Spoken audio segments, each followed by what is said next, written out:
Hello, lads and ladies, and welcome back for another live stream. It's Sunday, it's 8 o'clock, which means one thing. We're here to talk about more League One, 10 games this weekend, which we're going to bite our nails into. We can't wait for it. The mouth-watering weekend in Sky Bet League One. We had shocks at the top, we had big results at the top, some movement at the bottom, and again, teams starting to get a little bit twitchy. It's January, it's a January transfer window. We'll touch on that as well as the League One table from top to bottom if we get down to the bottom. That is, of course, tonight we are not alone. He's decided that he's going to, turn up this week, and I'm very glad great he has. It's Jake from, just Jake, and he doesn't have a channel or a belonging. Jake, I'm my just friend Stu's friend Jake. Yeah, I'm just Jake from that League One podcast, mate. No, yeah, I'm good, mate. Hope you are too. Obviously we had a 2-hour call earlier, didn't we, about League One on T-Lop. So we're all very clued up, aren't we? We've got a few exciting games to look forward to. A couple of mundane ones, but it's all good, mate. I hope you're good as well.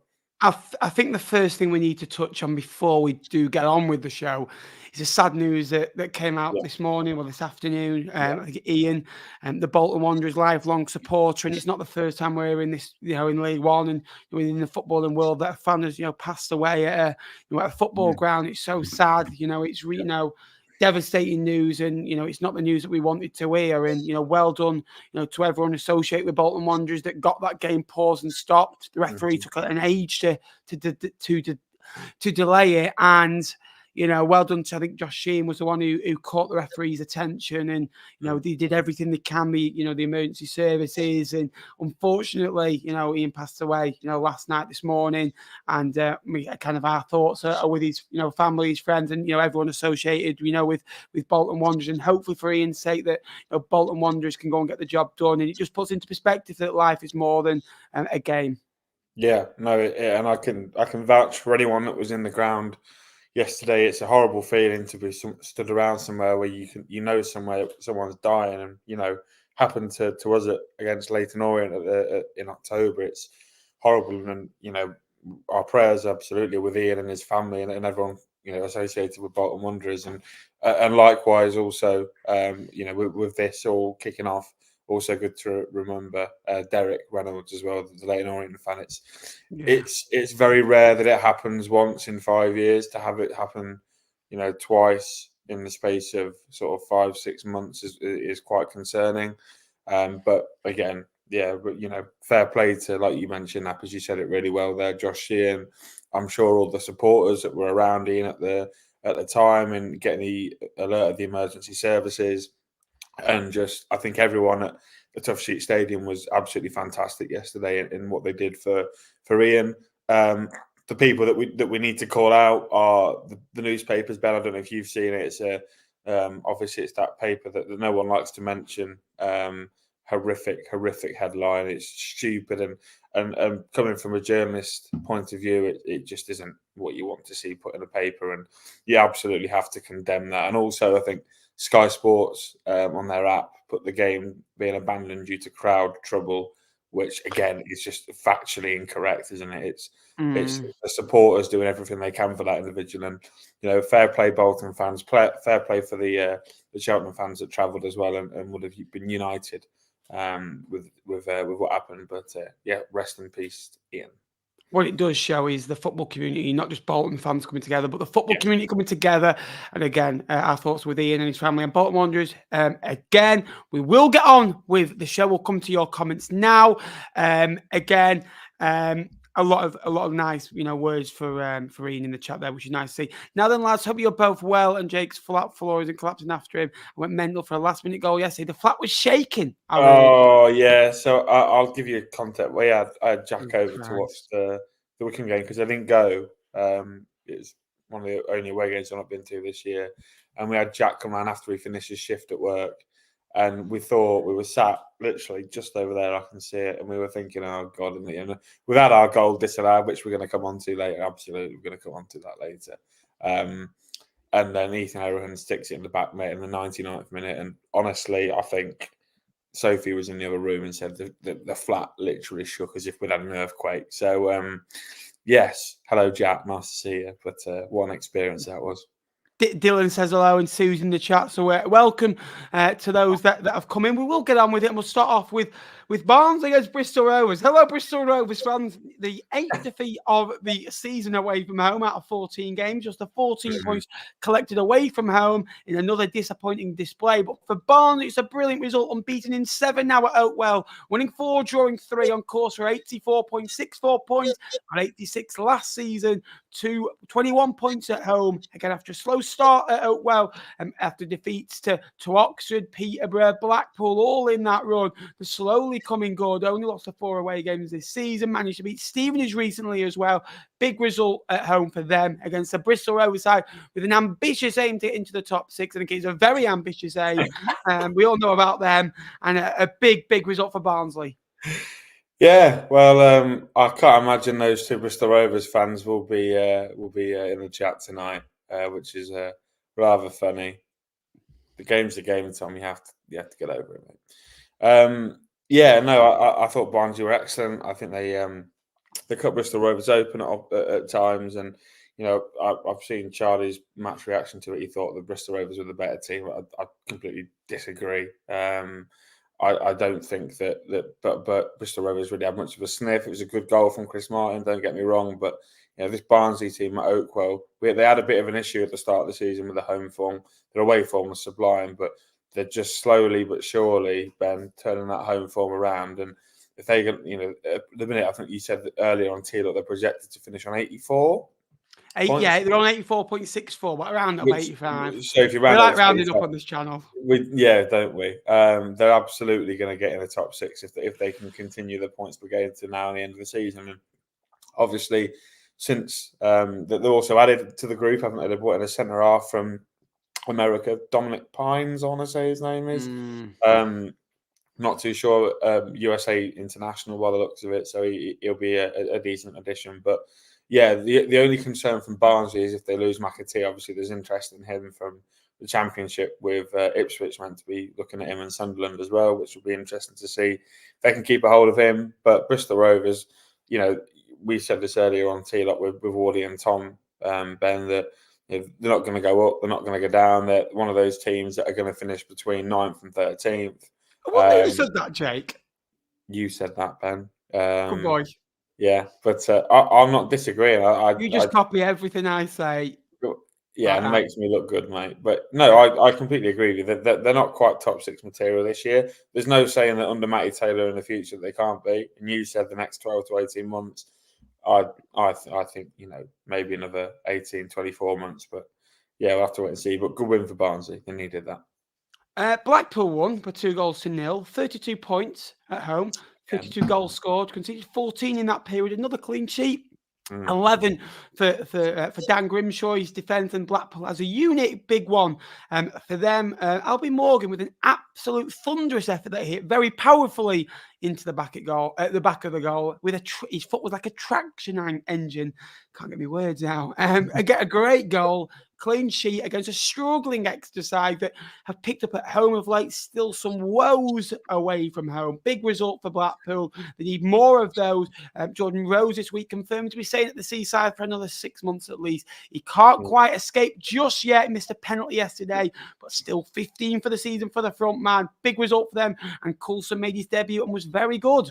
Yeah, 32 points at home, Ben, from 15 games is of the very good return for a team that want to have ambitions of getting in the top 6. And it's that home form that they're relying on, really, because their away form has been horrific. Recent losses to Port Vale and Burton over the festive period. But yesterday, I think it's standard Blackpool at home. Just get the job done, really. I think it's at 7 wins in all competitions now, straight at, back to back at home. Yeah. They're a different animal up at Bloomfield Road, and they play with 4 strikers. Like, I know Coulson's a bit more pragmatic, but Lyon's, Dale's played there. And CJ Hamilton's not a right wing back or a right. Dembele really is at number 8. Dale's a winger. The way they can play, and let's be honest, they've got a midfield 3 of Albie Morgan, Oliver Norburn, and Dembele. Dembele's an attacking But player. Ballet for me Morgan's a is box-to-box and Norbinge kind of your cover.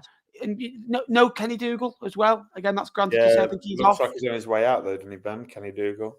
Oh, he's off to Thailand. It's a shame he didn't do that, 3 years ago. But no, just. Oh, did you lose in the playoff final? Did you? You've not. Not mentioned you got to the playoffs. You're a bit shy. I know, but look, Blackpool at home, just a very good opportunity. If Blackpool want to get in the top six, they need to sort their away form out, and keeping Jordan Rhodes is a big part of that. But they do have a bit of work to do this window for me. I can't see it at the minute, but Blackpool are one of those teams. Ben, we saw it a couple of years ago. They just go on a run from mid-table, and they finished third that year. So we'll have to wait and see.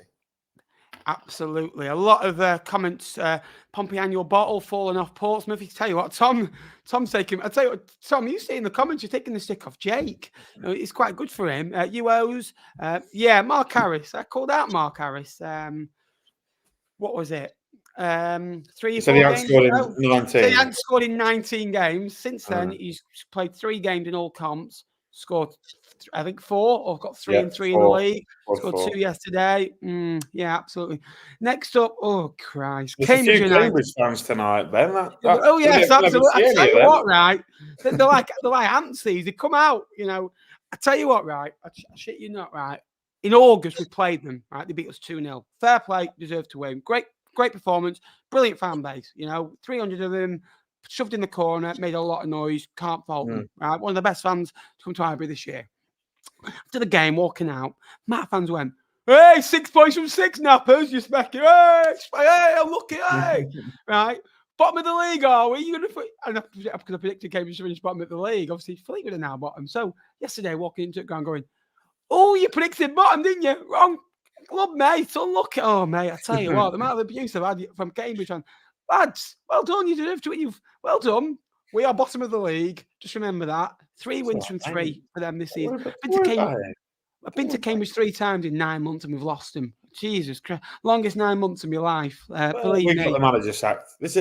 Mark Bonner was the second consecutive Cambridge manager that we've got sacked. Because we've got, what's his name, sacked before him? Hill? Oh, Christ. Well done. So anyway, Cambridge have only picked up 3 points since Christmas. That came against Fleetwood. Carlisle have only picked up 4 points since Christmas. One of them came against Fleetwood. Shrewsbury have only picked up 3 points since Christmas. Came against Fleetwood. Derby picked up 9, to be fair. 3 of them came against Fleetwood. You were very generous, mate, this year, weren't you? We are the gift that keeps on coming. And under Harris, 3 wins, 1 draw, 2 defeats. He's just come off the back of 2 defeats, but won 3 out of 4 at home.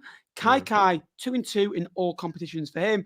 For Fleetwood, lost 8 of the last 10, 10 of the last 12, bottom of the league, 8 points clear. But it's all right because the players are smiling. He's buzzing. Charlie's got the lads going. They want to win. They're trying. Give me $3,000 and I'll try for you. Yeah, I think you've summed it up pretty well there, Ben. And it is hard because you guys. You've forgotten what winning feels like, haven't you? Really, I don't want to go to the games, Jake. Yeah, exactly. Well, especially that. But look, yesterday I thought the game, and I said this earlier because it was my game on T-Lop.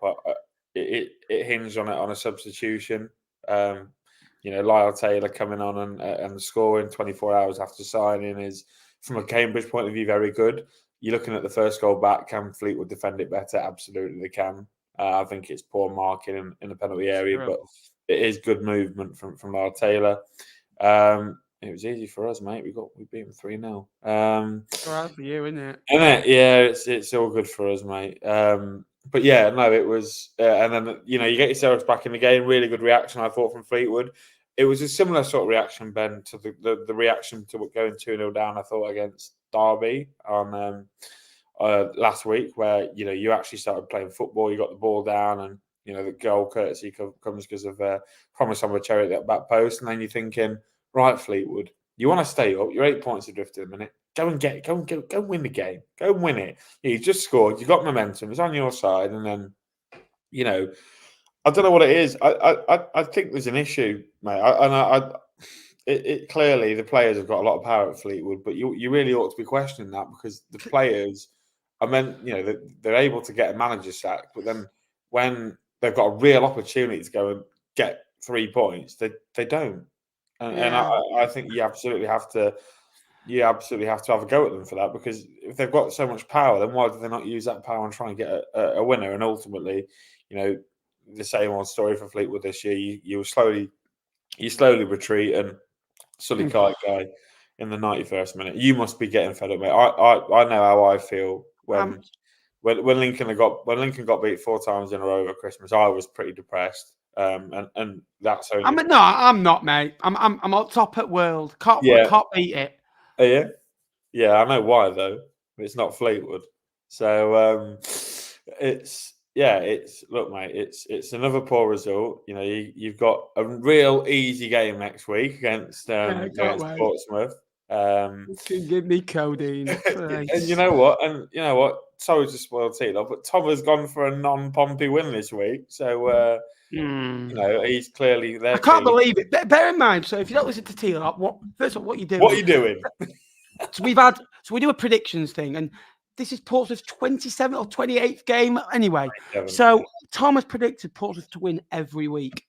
Literally 78 points out of 78. Literally, they'd be 35 points clear, according to Tom. And Cheltenham would have 3 points all season, and Leyton Orient would have 7. And those two teams have beaten them in the previous week. So unlucky Tom. Not to spoil T-Lop. And he's predicted a Fleetwood win, and I can't get my head around that. Why it's recently biased, and for me, Fleetwood are an absolute disgrace. And Lynch in goal is a Lynch in goal. You're a disgrace. Shut up, Lynch in goal, right? He's not a bad goalkeeper, but does he start for anyone else in League One? I don't think so. The only one that I thought would get in over it was Gabriel at Carlisle. Now they've got a new goalkeeper, Super Harry Lewis in goal. Josh Hill is a good left centre half. I'll give him that. Hennigan and Wiradoo, I've got no problems with. Boys, I thought was outstanding yesterday. I really did. I was a big fan. First thing I did was I was thinking, right, I need a football fan that knows what they're talking about. So I was thinking, right, Sue, she'll give me the lowdown on the boys. But no, I did go to Jay. Rooney again, decent right back. Going forward, defensively, he's at fault for a lot of our goals. And going forward, not a problem. Defensively, is Dolan, Boston, Lowell, and Josh Fellows a midfield 3. Come on now. Patterson, Stockley. There's so many players. We need probably 7 or 8. But it's not all about Fleetwood. The Cods, we might be going down, but you've got a smile on the face. That's all that matters. Let's be positive. They've got 20 cup finals to go. Let's be happy, and let's 8 points, adrift of safety, but be positive. Did you see Colin's comment up here, by the way, about no. It's about, hold on, let me find it. It's will it be TLO at TP? I think he means T-flop is what he means. I can't see it. I can't see most things. Bear in mind. 840, yeah, neither can I, mate. 840. I'm assuming he's asking if it's going to be T-flop next year, which we think it might be, might it? I think it will be. Bear in mind, this stream will still be going on a Sunday. I can guarantee you that. So you can't get rid of me. Right, we'll move on now. Carlisle United 1, Oxford United 3. Harris 4-3. Don't score goals. No, in 19 goals before that in all competitions. Tyler Goodwin 5 goals, 3 assists. New deal in the week. They've got a thing this season, haven't they? Where they've given out a new deal, and a lot. I think Brown, Moore. Bennett signed a short-term contract. I think he's been outstanding since coming in. Goodrum. When they've signed new deals for players, they've gone on, I think, more. I think he signed a new deal and scored the next week. It's either him, Greg Lee, or Brown. One of them did, and they had a masterclass. It was Brown, because Greg Lee signed in the summer, so they won't give him. It was definitely one of the defensive types of players. I can't get my words out, please. Again, Tyler Goodrum, the Jack Ward Football Podcast, 5 goals, 3 assists this season, been brilliant. 8 wins away from home now, scored 23 in that run for Carlisle. Lost 8 of the last 12, 4 of the last 6, 3. I think 3 wins all season, 4 wins all season. It's not been great at all. Taking 6 points from the last 12, half a point a game. They signed Harry Lewis. Armstrong's come in. They have been signing players, but unfortunately, same old, isn't it? Yeah. Same old Carlisle. They go a goal down, and the heads completely drop, and before you know it, when you go a goal down to a side like Oxford playing football the way that Des Buckingham gets them to play, it can be very quickly over, can't it? They play some good football. Brannigan, we spoke about cheat codes on T-Lock, but I'm not trying to tell you to go and subscribe to T-Lock, but go and subscribe to T-Lock. To be fair, if I was Jake, T-Lop's my only all thing. I've got, like, all right. That's all I get now is Ben from T-Lop. I'm like, I do have a channel with now nearly 30. I mean, I'm on now. I'm on 12.7. I do have a channel with nearly 13,000 subscribers. Well, I'm from T-Lop, apparently. Yes, you are, mate, because that's more important. But yeah, it was a good performance from Oxford, I thought. Carlisle, like I mentioned, go a goal down, heads drop, and yeah, I thought they were really poor. They've got some big Yes. They've got. I think it is. Yeah, I think they've got some business to do, Carlisle, don't you? They're especially up front. I think they're a little bit toothless at the moment, losing Luke Plant, Armstrong, not massively experienced at the level. Maybe need one or two more players that are going to come in and stretch the game and try and get them playing. When they play teams with a high line, just to try and give themselves a chance. But yeah, poor for Carlisle again. Yeah, we'll go on to Charlton now. Charlton 1, Peterborough 2. Now, I went through some stats before. I was a big believer on Dean Holden was wrongly sacked at Charlton. And at the start of the season, they had the likes of Fraser, May was out for a bit, Tyrese Campbell was out, Teo Adoon, I think, had a bit of time out. They had a lot of injuries without going through the whole list. And he got sacked after 5 games.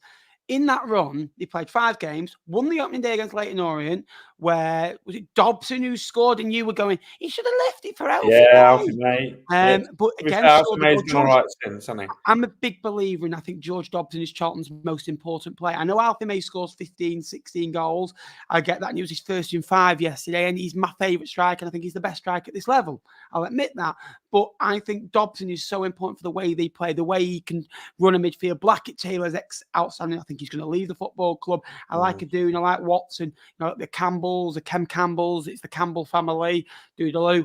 Spent big money this window so far, Ben. Absolutely. But so in those 5 games that they didn't win, the 4 games that they didn't win, they played Oxford away, they played Peterborough away, lost by the 1 goal, lost to Port Vale and Bristol Rovers. Bristol Rovers in the last minute and Port Vale was by a goal and they were in it. So you lost all games by a goal. They were in the games. They were playing good stuff. Only Peterborough, I think at the time, had higher expected goals than them. I know they lost 4 in a row and his points per game was only 1.23. And I get that he lost 13, won 12, drew 5, something like that across Christmas to August. A lot of injuries, had to work with youth. Since then, they picked up a little bit, a lot of draws, 1.2 points per game under Michael Appleton, which has not been good enough, Jake. We'll talk about Charlton as a whole, because the moment they are slipping down and they've lost 4 of the last 5, all by a goal. They are in games, but those games that they were drawing and now they seem to be losing. And yes, this show is probably going to be over an hour. Yes, Michael Appleton, turns out he doesn't quite know what he's doing. And I'm sure there'll be a few Lincoln and Blackpool fans that completely get behind that idea. Difficult with Charlton, like you mentioned. They individually, Ben, they've probably got one of the best squads on paper in the league. I think you look at the recruitment they had in the summer. They signed Harry Isted from Luton, who was the man of the match in the playoff final. They signed Pantuche Kamara, who was coveted by pretty much the entire division. And when he was at Plymouth, he was fantastic. They signed Alfie May. They had Mars Leeburn in the building. They had Corey Blackett-Taylor, George Dobson. And they've only added to that Teo Eden, like you say, Watson. Tanner Watson was a good addition. Conor McGrandles has stepped up this year for them. Miles Leeburn. This is a very good squad on paper. And they've added to it this window as well. Connor Coventry is rumoured to have cost £1 million, Ben. He is. Sorry, mate. You just froze on my screen, and it was like one of those, those old TikTok memes where they used to do the heads on, and you literally just there so sorry, go on, continue. Yeah, I was saying about Connor Coventry, reportedly costing about £1 million. And I saw a few comments from Charlton fans yesterday saying that they thought Coventry was better than what Dobbo was. And I just disagree, Ben. He's such an influential player for them, like you said. And to be fair, I've seen pictures of Dobson after the game yesterday. I don't know if it's because they got beat, but he did look genuinely distraught. So whether that's a sign, normally is a sign of a player's going to move on and they don't really want to because they want to stay there, but they've kind of got to progress their career. It's very nice. We've got a full team up, gang. Come on. Wardy's here. He must be bored. He must have nothing better to do. Charlton. I don't know, mate. They're just so weird, aren't they? Got, like I say, such a good squad, but in paper, football's not played on paper. And yesterday, I thought bloody grass, son, as Cloughie would say. Yeah, yesterday I thought they were woeful, mate. Apart from the goal where Alfie made, heads it in. I don't get what they're doing, and I know Michael Appleton's way of football is his way or nothing else. And when it's nothing else, it does look pretty aimless and it does look pretty poor. And Charlton, unfortunately, are just going through that stage at the moment. But uploading T-Lot, great win for Peterborough United, who we will come on to, won't we? Absolutely. And thank you to the 125 or so people in this chat. If you could like and subscribe if you haven't already, that would help me out. Come on, get it on the radio. So get liking, get subscribing. 27 likes. Let's see if we can push that to the near 100 mark. Peterborough then. I went through the whole squad in terms of goals and assists. Mason Clark, 10 goals, 5 assists. Phenomenal player. Joe Randall, a big player. Always believe in Joe Randall. Started the season poorly, but 4 goals, 5 assists. Jones, 6 goals, 4 assists. Another assist for him yesterday. Edwards stays another day. We're halfway through the window. I wish if he leaves, it'll be deadline day-esque. I think 20 years of age, turning 21 soon. England under 20 international is phenomenal. This age of a squad is 23, 24, but he's still got 100 appearances under the belt. Burrows, I think, has got 7 assists this season. I think he's the best left back in Sky Bet League One. And he gets a little bit of stick from Peterborough fans. And, I know I don't watch him every week, but in terms of numbers, his stats are very good. I think he's a phenomenal left back. Again, they've lost Kizoso from Rotherham. I'm not good at my language, my words. I'm stuttering. What is it with you and Rotherham players? Sam Nomble. Nombe. Yeah, and Peter Chioso. There you are. Collins and Cipriano just in front. He's got a phenomenal team. Jed Steers added a bit of experience. He's probably brought the age up. He's the oldest player in the team. Yeah. Again, I think was he in goal when he beat Derby in the playoff final? I think he was. So again, it's a great team, phenomenal outfit, and this Peterborough side can go all the way, Jakey boy. Northampton, I'll let you cover. 24 points in 14 at home now for the Cobblers. 1-7, lost 4, drawn 3 at home. Another point for them yesterday. Sam Hoskins with his 13th goal of the season. Just beginning to get his 3rd goal of the season. I think it's his first away goal of the season. 14 points away for the Latics. Not a classic, but again, it's a point apiece for 2 sides very similar to each other. Yeah, thanks for giving me this game to cover, mate. I really appreciate it. You're absolutely welcome. I'm going to go off Wardy's expert analysis that we had on T-Lob earlier. Boring. It was one of them games, really. Northampton are very strong at home. They create few opportunities, but when they do, they tend to take one. And then Wigan as well, again, a very clinical team. And, you're not really surprised that, mate, it's okay. Don't worry. We all lose the best. He can go. Look, what I'm saying is some of us lose our best players to fellow T-Lock clubs, don't we? It just happens, mate. It's the food chain, unfortunately. I forgot about him. Oh, did you? I haven't. It's difficult. I really think that, I'm thinking about Wigan here. It's just a really poor game. Scored. Wigan have scored. They did score. I don't know. Why Northampton defending a 1-0 lead at home? Why?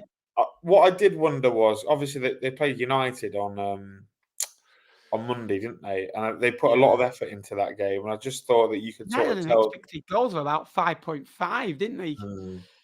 And I just thought maybe they're a little bit leggy after playing on Monday. So, yeah, it was a good game. I think for Northampton, it's always good to just keep ticking over at home. But to be honest, looking at the sofa score graph, I don't know if Wardy did this earlier. Wigan had all the play by the looks of it. Wigan had, we're harshly to go 1-0 down. It's a penalty, I think, from Sam Hoskins. But Josh McGuinness, mate, comes up again, doesn't he? And scores big goals. Yeah, absolutely. That's all I've got for that. I can't say anymore. I've got no idea what happened. Shrewsbury 0, Stevenage 1. Brilliant. Who scored? BGR, mate. BGR. I tell you something. I was with Tony yesterday, and And the first thing he said, he goes, he don't go Reedy, he don't go Jamie Reid like he would. He's a Farley lover like the rest of us. Beachy. Oh, we love the beach. I love that man. Like, I can't help but smile when I talk about Stevenage or Matt Farley. Like, my team's in the bottom four. We're going to go down. I'm depressed as hell watching football. But seeing him, I can't wait for. I think I'll see him in February or March, I think. I'm looking forward to it. Again, the press started up front with him. They've got, Burns. I thought Butler was outstanding yesterday. 30, passes, 5 tackles. 18 duels. One, he was the man of the match on scoring FOTMob as well. But really, 15 goals this season. Shrewsbury scored 17, 2 more as the whole team. I want more from the Shipleys, the Soberwales, the Bowmans. Even Jordan. Jordan Shipley should be scoring more goals than he does. And they just don't really seem to get goals from midfield enough. I know Kenner scored against us. I know Shipley did score against us. Winchester, Feeney, Bennett. It's very deep and it's bad to watch. And at times, what will need to happen to get that manager at the football club is a bad run. And I don't think they will part company because they're doing all right in terms of points. But, 30 points is it now? 0.33 for unexpected goals yesterday. But Jamie Reid does what Jamie Reid does. 13 points he's won Stevenage this season. 13 big one. I was about to use that one. Well, I wonder where you got that statistic from. I worked it out, mate. He scored against Lincoln, didn't he? There was a couple of games in a row where he scored and they won 1-0 or 2-1. And that's different. But he also scores big goals at important times, like at 1-0 to make it 2-0 or at 2-0. Because at 2-0 against Fleetwood, he scored late on. We were still pushing on 85 minutes. He gets a goal, kills us off. He's a big game player. And he was struggling in League Two, and well done to Steve Evans, well done to Stevenage. It's more than the BGR. Big performance. Shrewsbury 0, Stevenage 1. Yeah, I won't be giving credit to Steve Evans anytime soon, mate. But yeah, no, I think Cole said it there. Stevenage are absolutely clinging on, and fair play to them.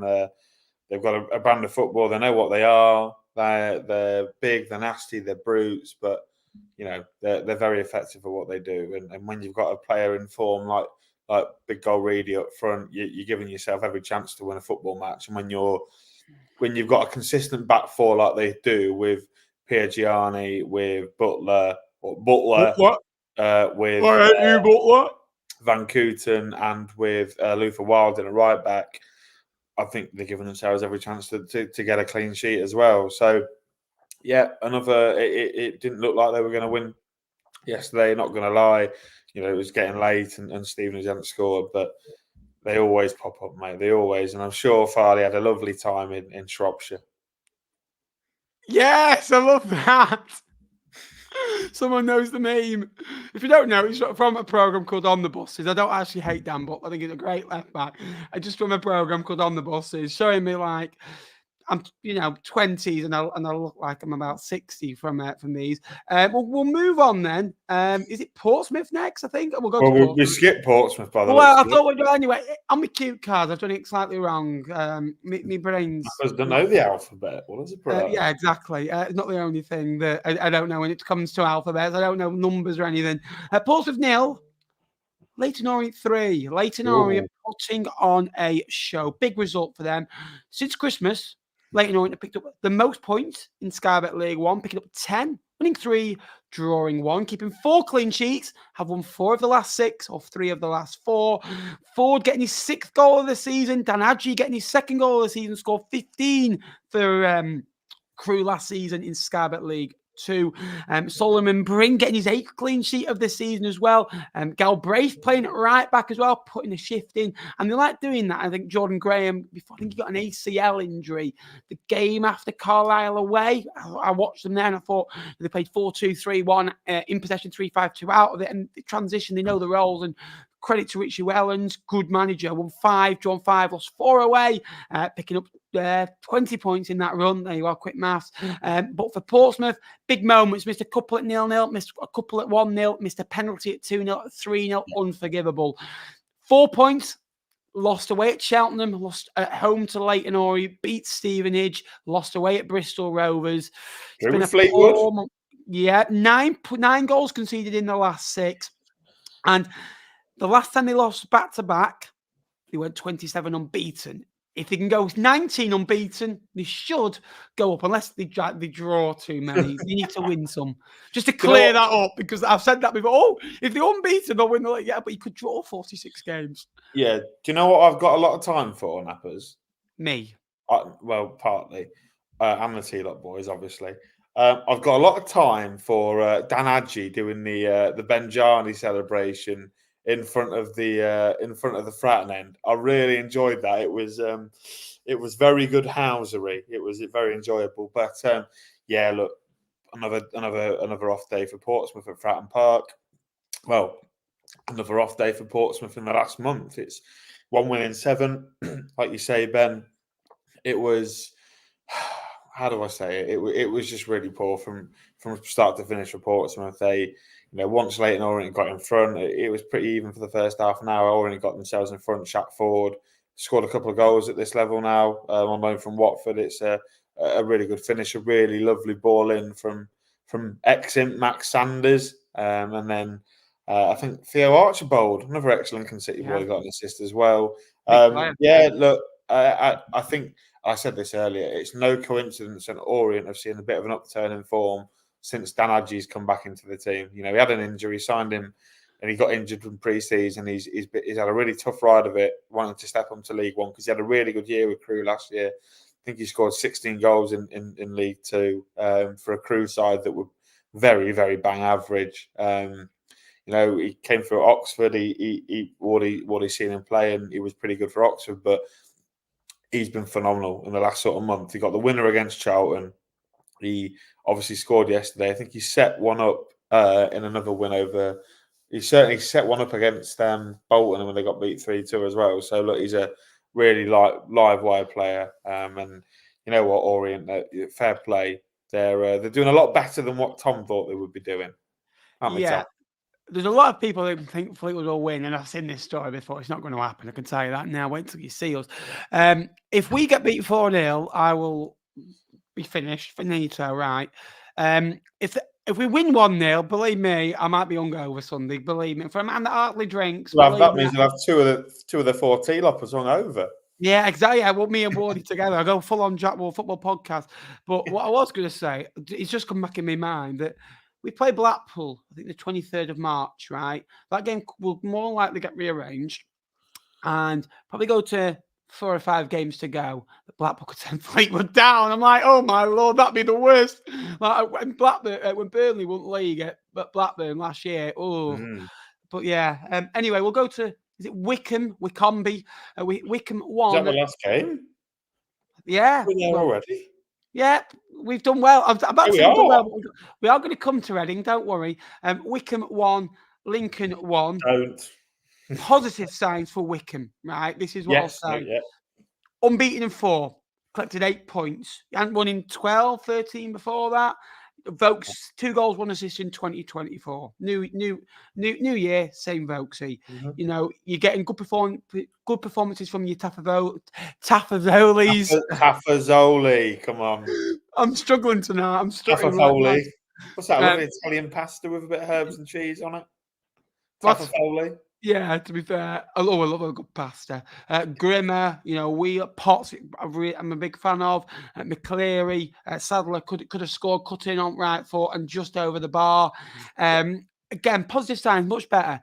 Lincoln. Yes. Oh, the 2 Ethans. Oh, we've got 2. Look, can I talk about Wycombe first, and then we'll talk about Lincoln because we've got time. Go on, then. We've got time. Yeah, look, Wycombe, I thought first half were actually very good. They tested our area. Sam Vokes is a real handful at this level. I don't know if you've seen Wycombe play. You will have seen Wycombe play recently, wouldn't you? They've yes, they 4-0.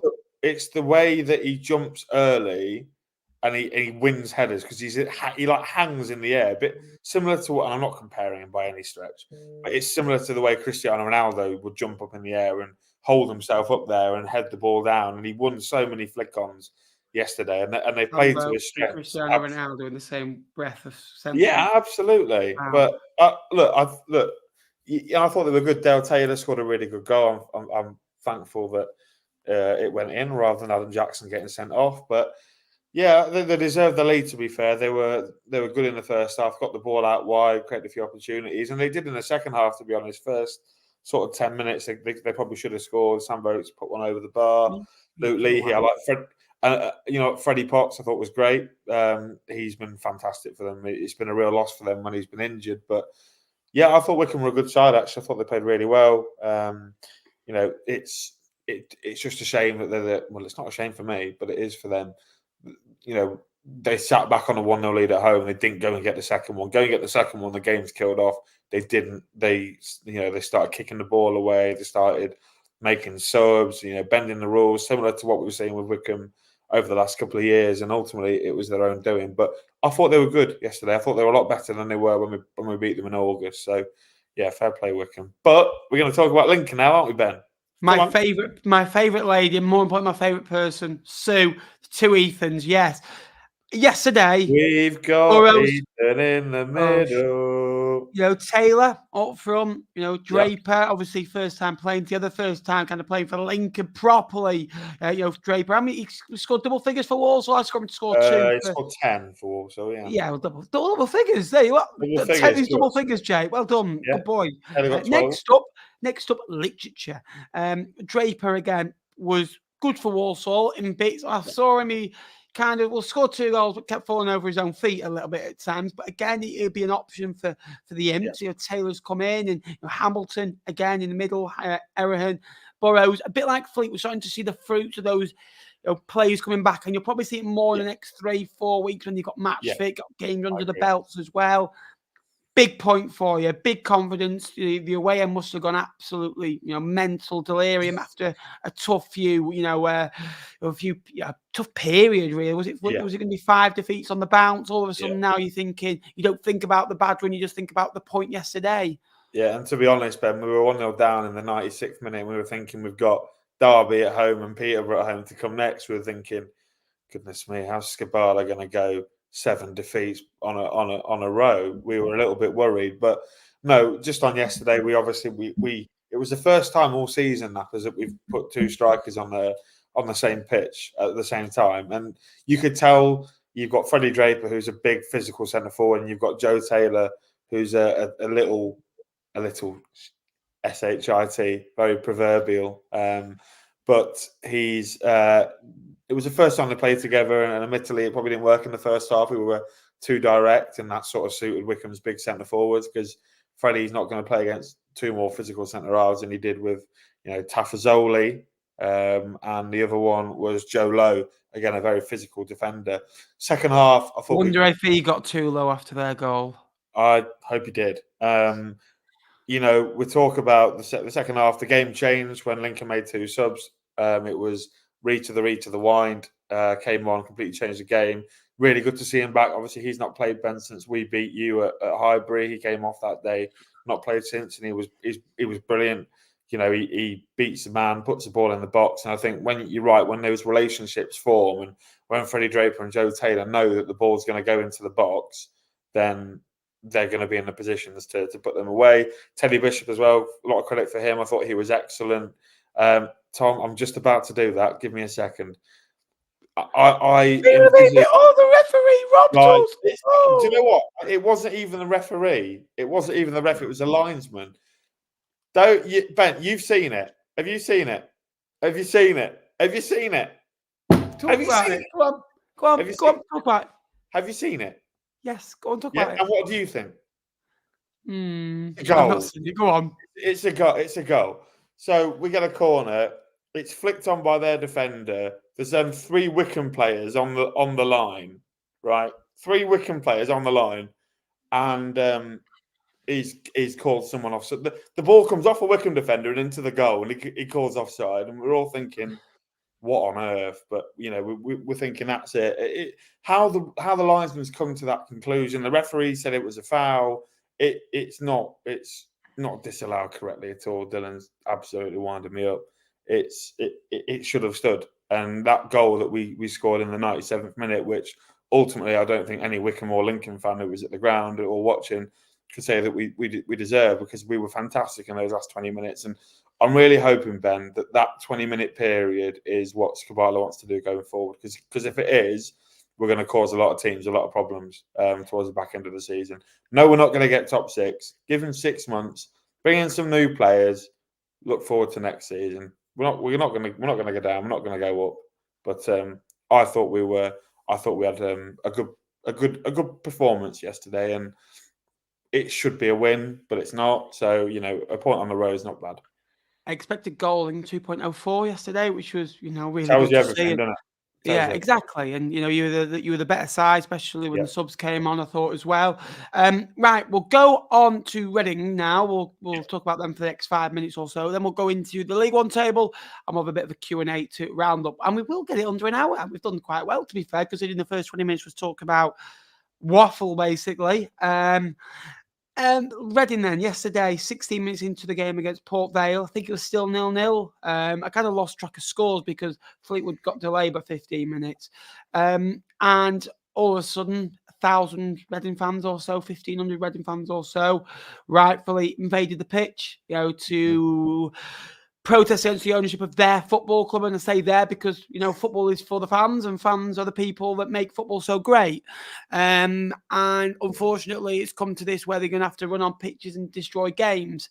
And I think we need to give credit to Ruben Sellers and his team that they are not the absolute problem in this. They are given absolutely everything and they deserve a little bit of credit because they're being competitive. The young players have stepped up, even the likes of Savage, Nib, Smith, Button, have stepped up in difficult times and got those young players through difficult moments. And although they might lack a little bit of quality, at wee times as well, they've got through games.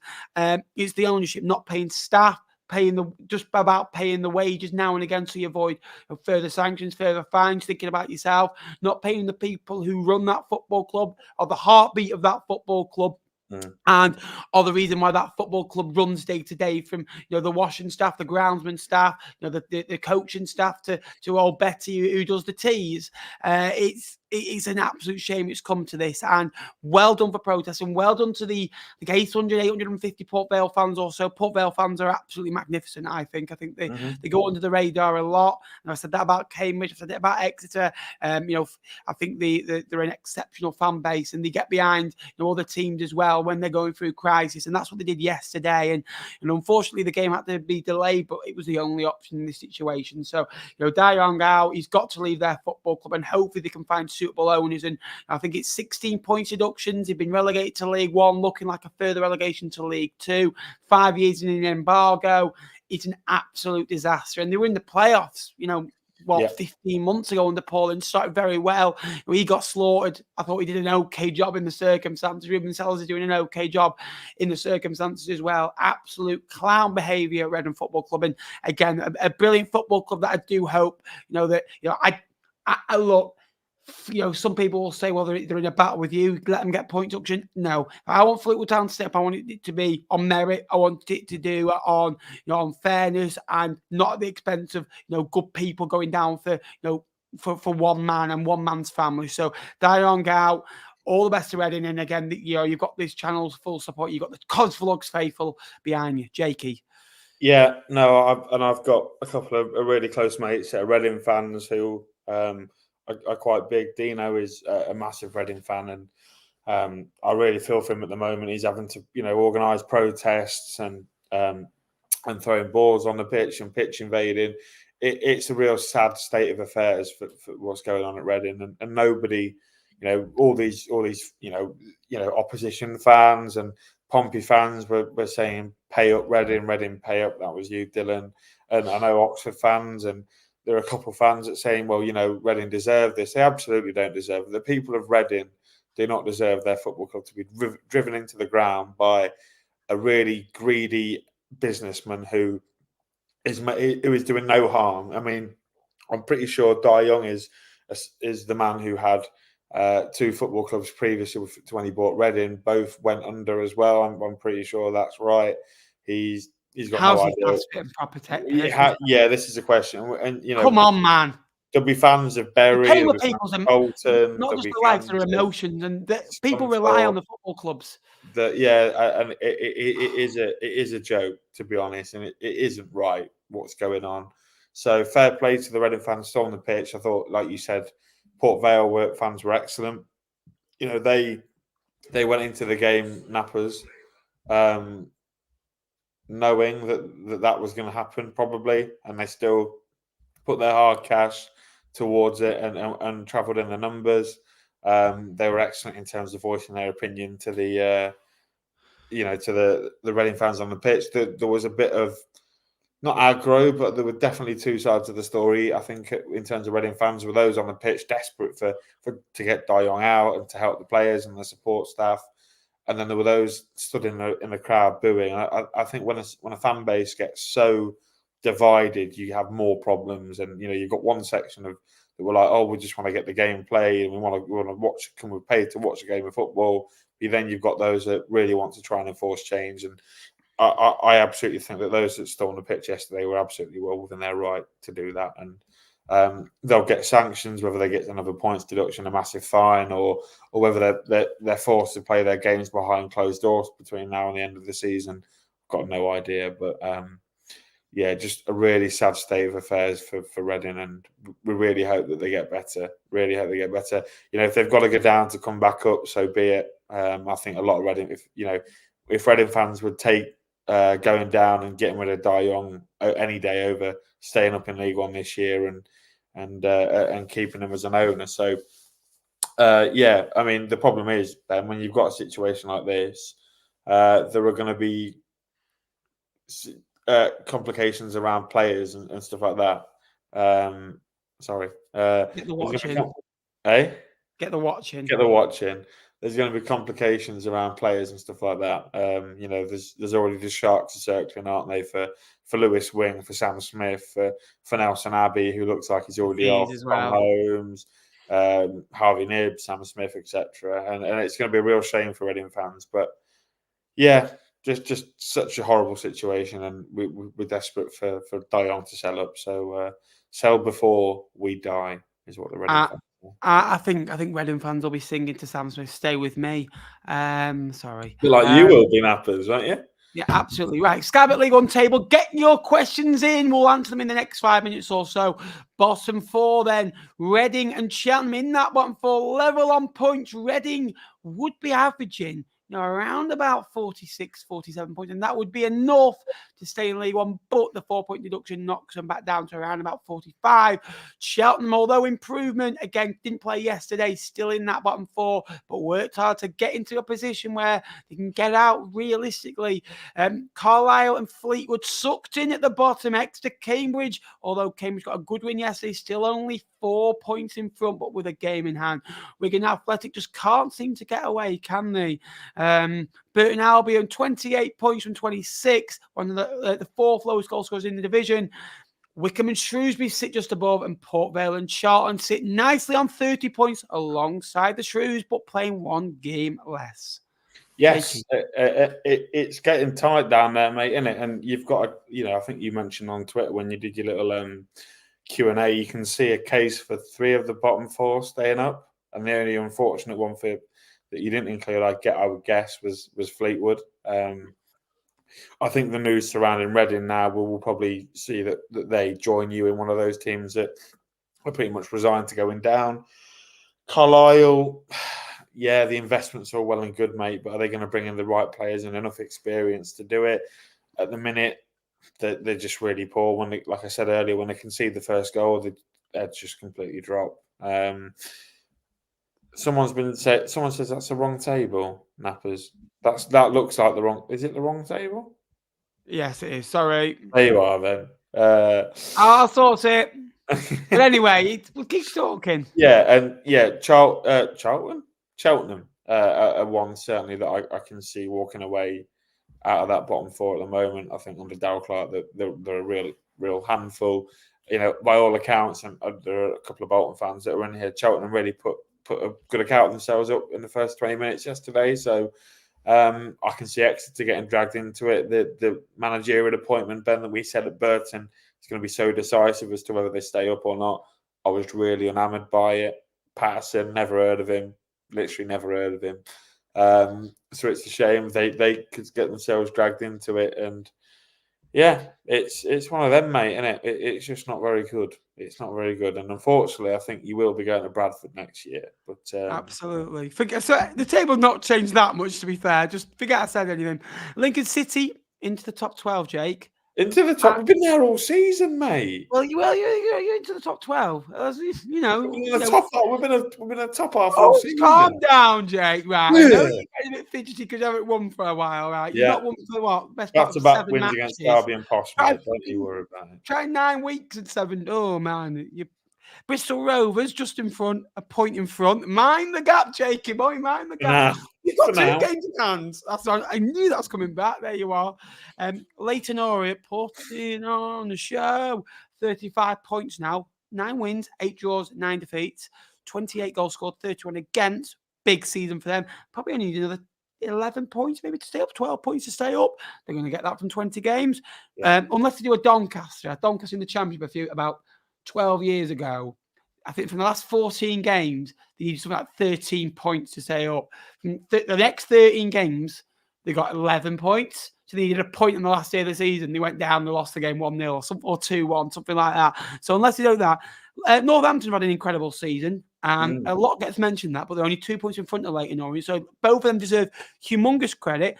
Northampton don't do drawing, do they? They either win or lose, or have. We drew to them.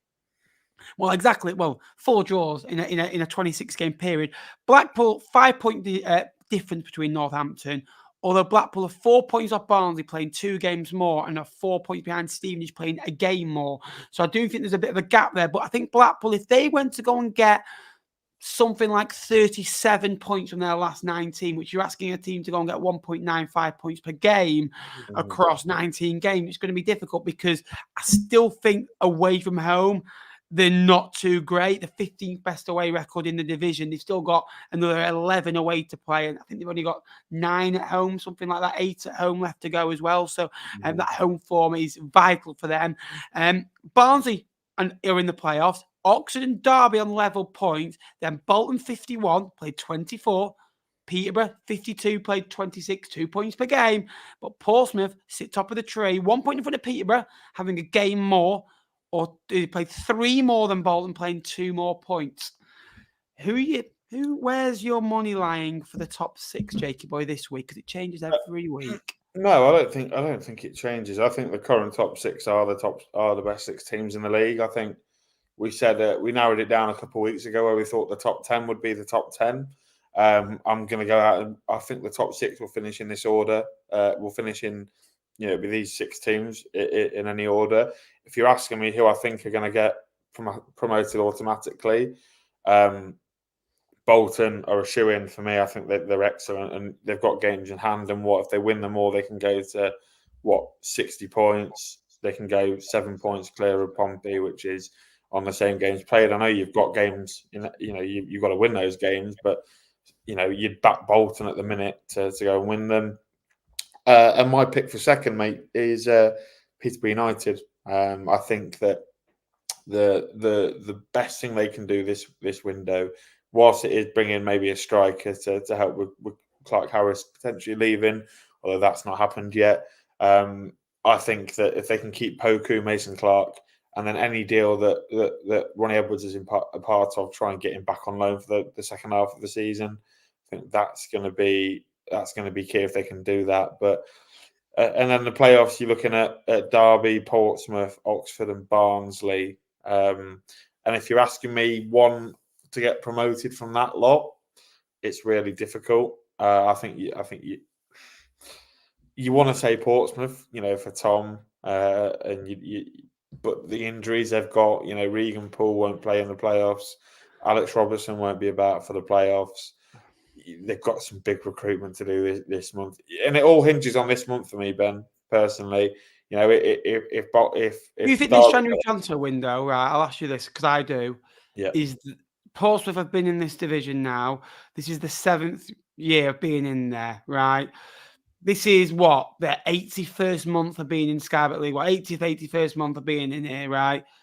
Do you think this is the biggest? Yeah, because in the last 2 windows, they've got into, I think they had 56 from 26 a few years ago. Well, they've got 53 from 23 under Mourinho. Different club, different players, but it's the same Portsmouth. And that weight of pressure and expectation do get to Portsmouth. And Pack's been unbelievable all season. Bishop has been unbelievable all season. Poole, again, I know he's injured. Raggett's going and done a good job. I want to see Rafferty. I want to see Pack, Joe Morrell, Bishop stand up and be counted now. They're big players, but this month is big for them. It really is, because they need to bring in a centre half. They need to bring in at least another midfielder, maybe an attacking option as well, because you've lost Robertson, you've lost Bishop, you've lost Pack at times, you've lost Bishop at times, you've lost Yengi, Sayedi, It's interesting. I tell you, when they were saying, Robertson's not going to this Africa Cup of Nations, and they were gutted about it. If he'd have gone, he might not have got injured. It's just small little tweak. You think they go, if he went, things could be so. That one tweak where he's not been called up, he might not go and get injured in another game, and he comes back and he wins Portsmouth promote. I've never really thought of it like that. Yeah. Or am I just overthinking? Not like you, Ben, is it? It's I don't really have a brain there to think. I don't know. They've got Super Matt Mason goals, mate, so they're absolutely fine. I won't lie, I didn't really understand that sign, and I know there's a drop off between Ryan Schofield and Will Norris, but Matt Macy is a number 1 goalkeeper who is not going to be happy to sit on the bench, and if you put Will Norris on the bench, he ain't going to be happy either. So I think they've got a lot of work to do this month, Pompey, a lot of work. Bolton, for me, probably need a different type of centre forward. I think Joe Taylor would have been a really good addition for Bolton, actually, the way he stretches games. I really think, can I make a recommendation to go to Bolton? And I reckon it'll be the striker that wins Bolton Wanderers promotion. He's big striker, can hold the ball, can run in behind, can score goals, got a good first name, got a good background, he'll score goals at, decent different levels. Kabongo Shimanga. Can I introduce you? Anyone, please? Please? I bet you want to just get him out. And he's not even your player, is he? No, he's not been on the bench last 2 games. So they are. Then he's probably going to go. Might have been on yesterday. I didn't really look at bench yesterday. He'll probably go back, but yeah. Again, you've got Barnsley. I think they'll strengthen. Maybe not. I'm maybe not as confident in Barnsley as I am the other 5, but Oxford, clearly they've got this backup plan with James Beadle going back, and they've got Greg Lee coming back, it's massive. They've got Mark Harris, Sparky back on the score sheet. Tyler Goodrum or Wardy's doing really well in recent weeks as well. It's going to be massive this month, mate. And to be honest, Tom is very bullish on the fact that he expects Portsmouth to recruit really well. We're nearly halfway through the transfer window, Ben, and the names that I've seen Portsmouth be linked with, I wouldn't be massively enamoured if I was a Pompey fan. So it's entertaining for us, though, isn't it? It's entertaining for us, isn't it? As neutral. Oh, yeah. Something, right? I'll tell you this, right? I'm actually in a good mood. Fleetwood lost yesterday. I'm actually in a good mood. I don't really care about Fleetwood. I resign. We're done. Down. Forget about it. Thank you. You've had your lot. League One, Portsmouth. Look, Portsmouth are a good football club, and I want them to do well. I want Bolton to be, do what I want. But as a neutral, when Plymouth were 10 points clear, I was like, have a day off. And I was buzzing when they lost a couple. I was like, it's what I want. The Premier League, I'm the same. I'm like, I want where with 3 or 4 games, as content creators as well, you're a bit selfish. You want something to talk about. And now we needed Portsmouth to go on a bad run, and we needed Bolton to make sure they could pick up points after a difficult run. And now it's wide open. And if I can, I'm going to get to that Bolton Charlton game as well, because it'd be a big game for them. It's it's winnable, of course, but Charlton will be thinking the same. If you wanted to ask some questions for the last 5 minutes of the show, get involved. Go and give Jake a little follow on Twitter as well, Jake _Tong98. I'm literally so close to 1K. I need 20. I need 21 followers for 1K. There you are. Please come and follow me. I want 1,000 followers, please. Yeah. Charlie, I need to park that bloody bus, yes. Portsmouth do the same every season. A bit like Bristol Rovers missing out on the playoffs, Charlie. Charlton have recruited great, but we can't win games. Yeah, it's winning games at this level. And Fleetwood forgot how to win. I think a lot of teams have. And yeah, Victor Adbiajo is superb player. I really like Adbiajo. He's my type of player. As a Vale fan, I'm pleased with Jensen Wade. Good signing. Didn't get a fair crack of the whip at Port Vale, at Blackpool. Sorry, I don't think he's a top 6 player in League One. I think he's between 10th and 17th, 18th type of player. He'll get goals and get assists. Like, you've got a lot of players like Jensen Wade. Him, Chislett, Divine. I know you've lost Oblast, which is a big Massey as well. You need a striker. I'm talking to strikers. I have a question. I saw Ellis Harrison yesterday in the services. Pompey said that he was, CBT to Derby. Corey Blackett-Taylor, yes. Big signing that. I'm a big fan of Mendes Lang. He scores goals, he gets assists, he does everything right. He's fast, he's agile, gets into the box, and he's only in League One. I've got a belief that every player in Sky Bet, and it's a weird one. Truth, mate, that's right. Exactly. Every player is in Sky Bet League One for a reason. Whether that is they're a young player making their way into the game, they've not had an opportunity at a higher level yet.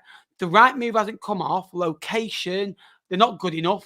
Typically, they are settling at a club. They're a club legend. You can't get rid of them. There's always some more reason. And you could say for Fleetwood, you could look Lynch.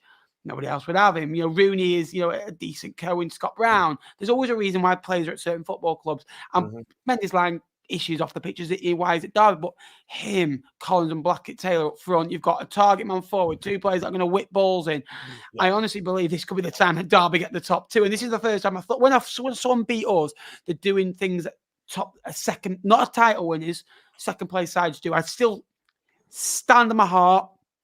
Bolton Wanderers will win Sky Bet League One. And I said after 3 games, the first thing I did was go on Twitter, Bolton Wanderers will win Sky Bet League One. I'm sure of that. And I think they'll win it. But Derby, Peterborough, Oxford, Portsmouth, there's 5 teams I think that could win this league. And I honestly believe, I think Oxford could win it. I think they're the 5th team that could win. I don't think they will, but I think there's a possibility that they could win it and go up automatically.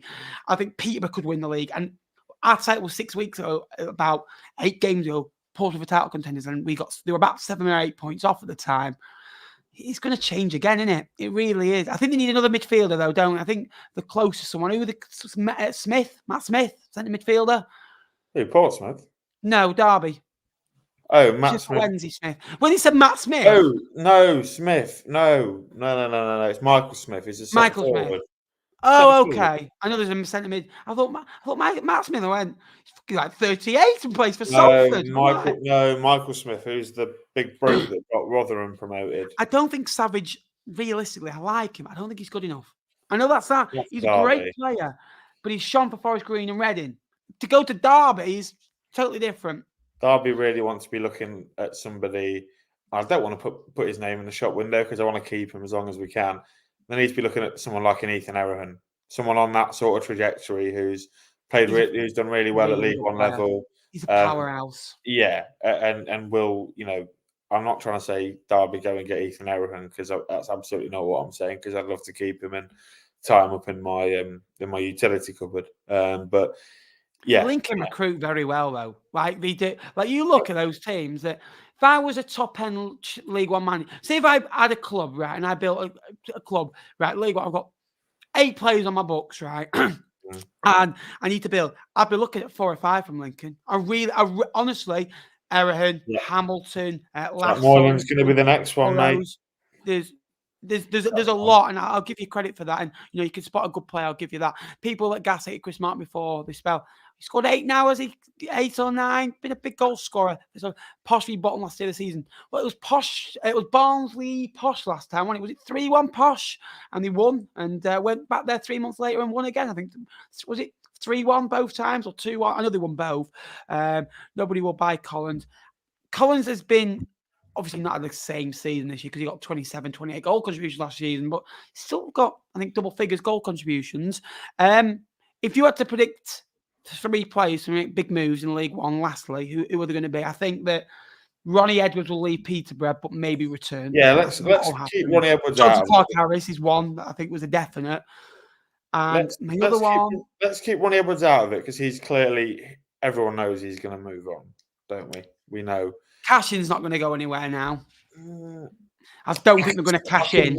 I can really see, and Derby fans will not like me at all. I can really see Max Bird going on. There'll be championship interest from him. I think Hull and Birmingham were interested. I think he would be. I'm not saying it's definitely going to happen, but I imagine he will be subject of some interest. This El Mazzuni that's at Leyton Orient, he's been linked with a couple, isn't he? I think he's been linked with Derby, Portsmouth, Oxford. He's been linked with a move up the table. He would be someone to keep an eye out on. I'm trying to think if there's any players in the division below that could really make the step up. And obviously there are, because there's teams at that level, Ben, who are by far too good for that level. I think maybe one to keep an eye out on is Jake Young. I think he'll end up coming into this league. I think Exeter, Port Vale and Carlisle are interested in him. He's scored 16 in 25 for Swindon. Dan Kemp. If Bradford play him, which I don't think they are going to do now. He's been out of the squad. Yeah, he's been out Swindon, even if you name him on the bench, can you not play for him? If you name him on the bench, he's Bradford. I think it's if you come on and you play. I think it's if you play. Again, I know this lad's been linked with Derby, but Davis Keeler-Dunn at Mansfield. Don't know if you know much about him. He was He was at Oldham, wasn't he? An Oldham, that's it. Yeah, he's got a wonderful left foot. He's been really, really good for Mansfield in the division below. Again, I'm just looking through some players in the division below that could make the step up. I think Arthur Reed at Colchester, he's had a really good season, although he is under the guidance of the best manager known to earth, Danny Cowley. You love him, don't you, already? Ali Al-Mohammadi, will he come up to League One? Wimbledon as well, there's a lot of players there. Yeah, but I could see him skipping League One completely, go to the Championship. Mickey Mellon, obviously, we were talking about Dundee. You think he's going to go to Dundee? Yeah. That's a shame, because you could do with someone like him. There's some good players around, mate, and there will be some deals, and it's always the best part of the year, isn't it? Transfer window, transfer deadline. Five. You're gonna we're gonna do a video, me and Jake. We might even do it live. See how we feel. Probably do it live, so I don't have to edit then. Win-win. What we're doing? I think you'll get. We're going to do a video. Listing people's transfer windows. Is that what we're doing? Yeah, absolutely. We'll have an on-air meeting now. That's what we'll do. We are more prepared normally. 5 points, I reckon, Jake. I think you'll get 1 from Oxford, 3 from Vale, and I think you'll get 3 from Fleetwood. That's 7. We give 3 points out like the police do with over the limit driving and drink driving and speed driving, whatever you want to call it. We just 3 points. Who's next for the sack? Oh, Charlie Adam at this rate. No. Surely you're not going to say Matty Taylor, because we say it every week. I'm bored. He's not going, is he? He's not going to get the sacks. Who's in trouble? Let's go for Michael Appleton. Michael Appleton is in trouble. They're a basket case. Gary Colwell. Sean Maloney. Because let's be honest, right? Gary Colwell's going no. None of the bottom 4 are going anywhere, right? Andy Crosby? Paul Simpson, potentially, but I don't think they're going to get rid of him. No. One winning Michael Appleton, mate. Michael Appleton. Mate, they're a basket case club. Believe me. They are in trouble, aren't they? Mate, they could do anything. That's coming from Fleetwood. Bear in mind, I called Cambridge a good little club yesterday. Bear in mind, Fleetwood at smallest in the league. Other than Burton. Dylan's trying to wind me up there, isn't he? Yeah. Johnson Clark always will say Peterborough wants too much money. Johnson Clark always, I think he does. Brannigan, I don't think Brannigan will leave. You're going to have to pay him like best part of 12 grand in wages. But just see where Marriott goes. I think he'll go Oxford.